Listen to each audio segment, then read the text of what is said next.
Good afternoon বন্ধুরা, দেখো এখন 12টা বেজে গেছে। তো আমি রান্না বসিয়ে দিয়েছি। তো আমি ভাবলাম যে তোমাদের সাথে আজকে আমি শেয়ার করবো রান্নাটা আমি কীভাবে করি। চলো দেখে নেবে।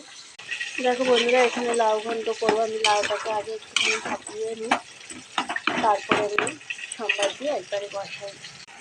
দেখো বন্ধুরা, এখানে লাউ ঘন্ট করবো বলে লাউটাকে আমি আগে থেকে সিদ্ধ করে নিচ্ছি। তারপরে 5 ফোড়ন, শুকনো লঙ্কা ফোড়ন দেবো, ওর সাথে বড়িও দেবো, বলতে ভুলে গেছি। আর এখানে দেখো ওই পটলটাকে ভেজে নিচ্ছি, নুন হলুদ মাখিয়ে রেখেছিলাম আগে থেকেই। তো জাস্ট তুলে নিয়ে এখন আমি এটা দেখো পটল পোস্ত করবো। দেখো আমার পটলগুলো ভাজা হয়ে গেছে, এবার আমি তুলে নেবো। একটু তেল দিয়ে দিলাম, এবার কালি জিরা ফোড়ন দিয়ে দেবো। দেখো মশলাটা আমি আগে থেকেই পেস্ট করে রেখেছিলাম, এর মধ্যে আমি দিয়েছি একটু পোস্ত আর লঙ্কা বাটা, দেখো আর কিছু না। এবার নুন হলুদ দিয়ে দেবো।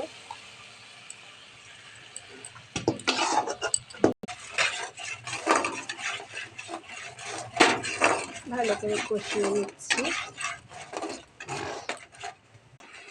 দেখো মশলাটা আমার কষানো হয়ে গেছে, এবার পটলগুলো আমি দিয়ে আর একটু ভালোভাবে কষিয়ে নেব।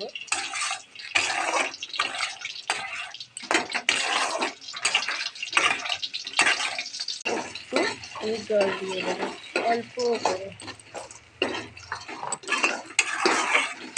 বেশি জল করা যাবে না, এটা দামাখা দামাখা হবে ঝোলটা। দেখো আমাদের পটল পোস্তটা তৈরি হয়ে গেছে। তার আগে আমি একটু চিনি দিয়ে দিলাম অল্প করে। এবার নামিয়ে নেবো একটু, নামিয়ে সারিয়ে।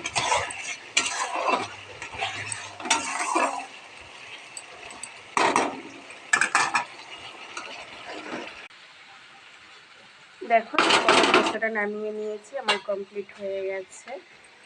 কমপ্লিট, এবার আমি নামিয়ে নেব। তো টাটা বন্ধুরা, তোমাদের যদি ভালো লেগে থাকে তো অবশ্যই লাইক কমেন্ট শেয়ার করে দিও।